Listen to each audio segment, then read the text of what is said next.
It's Travis here. I'd love to be your weight loss guide.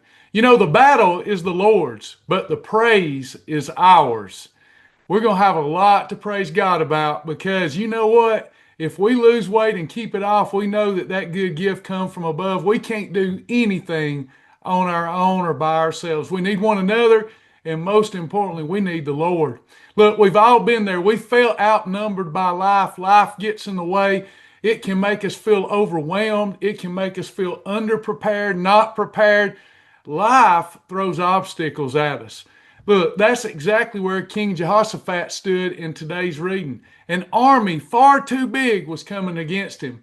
No way by his own hand or by his own army he could defeat this army. But instead of trying to outmuscle the problem, he did something radical. He called for fasting and prayer. Yeah, we talk every day about a 16-hour fast, but sometimes we need to call for a longer fast so that we might decrease in order to allow him to increase. He also appointed singers to go before the army, and he praised before the victory came. Second Chronicles 20:15 says, "The battle is not yours, but it's God's."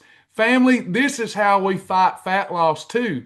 When the cravings come, when the scale mocks you, when your body's tired but your spirit's still willing, you don't fight harder, you worship deeper. You sing praises before the victory has come.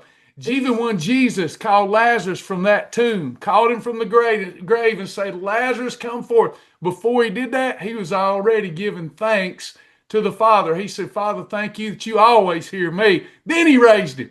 We wait until we see that number on the scales we want before we praise. We wait until everything's going smoothly before we praise. How about praising him now? He said that if you have not, it's because you ask not. You ask and have not because you ask amiss, that you might consume it upon your own lust. But listen, when we ask God for help and we do so for the right reason, we ask so that he might be edified, so that we might edify others.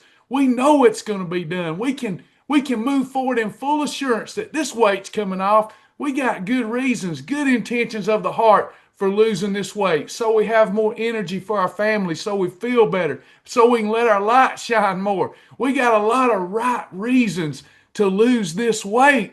And when we know that and we ask him for help, we can rest assured that he's going to make a way. No temptation can come up and overtake us, not when he's in it. You don't got to fight harder. You've just got to worship deeper.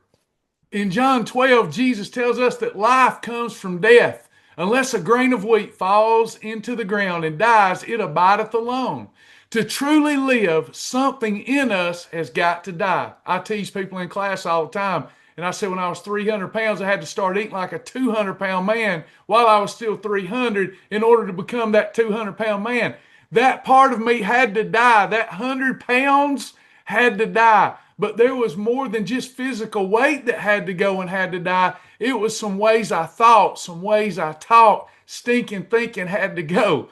Maybe the addiction to comfort food, maybe the fear of failure, maybe these ideas have to go. Maybe the pride that says I've got this and I can do it by myself has to go. Lasting transformation always requires surrender. Psalm 122 says, "I was glad when they said unto me, let us go into the house of the Lord." And today the temple is you, not a building, not a feeling, but a body that carries the presence of the living God.